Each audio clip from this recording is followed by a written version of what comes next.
Today we are going to be looking at Pokemon Sword and Shield on Nintendo Switch. Pokemon Sword and Shield are the latest mainline games in the long-running Pokemon series.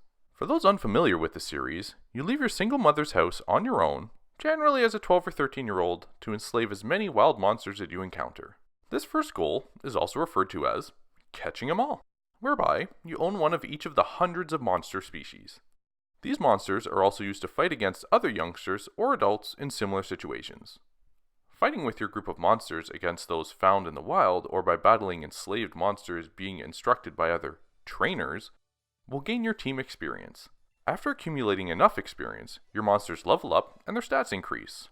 If their level gets high enough, it can trigger an evolution, whereby your monster will change shape and get stronger.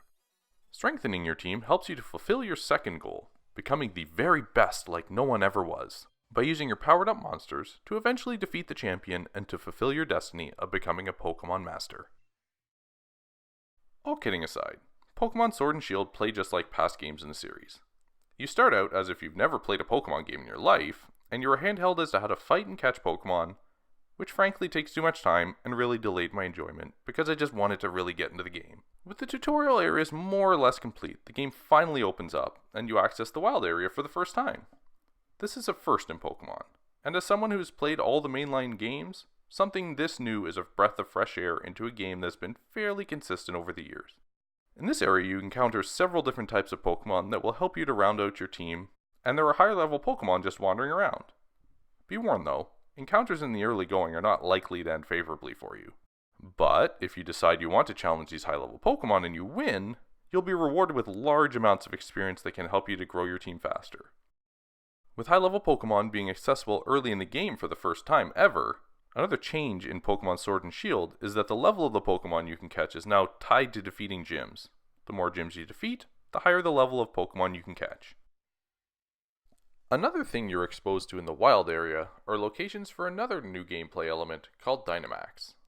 When you Dynamax a Pokemon, it gets supersized and its stats increase. In the wild area, you can call upon other human trainers to help you in your battle, adding an additional multiplayer element to the game.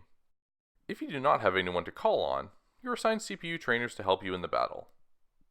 I don't know if there's much strategy to Dynamax, but in the early going, it does seem kinda gimmicky. I beat the first gym in my playtime for this review, and there was another refreshing change that I welcomed. Whether or not these puzzle challenges you are seeing now continue as part of every gym encounter remains to be seen. But I appreciate the change up, even if my Bunards made quick work of all the trainers inside, including the gym leader Milo. My first 3 hours with Pokemon Shield were a bit of a seesaw. Being treated like I've never played a Pokemon game before was as annoying as ever, cause let's be real. Just like Pokemon Go, the majority of people playing this game grew up with Pokemon, and this isn't their first rodeo. There are some tweaks that improve the gameplay, like adding the effectiveness to your attacks while battling, and being able to switch newly caught Pokemon directly into your party.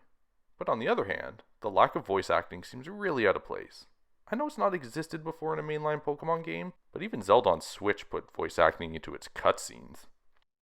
As the game has gotten better while I progress through my first 3 hours of playtime, I'm optimistic that I'll continue to enjoy the game. This is a worthwhile new addition to the Pokemon franchise, and I recommend this game. Thank you for taking the time to watch my review. If you enjoyed it, please be sure to like down below, and if you'd like to be notified of new content, subscribe to Sirlink Gaming.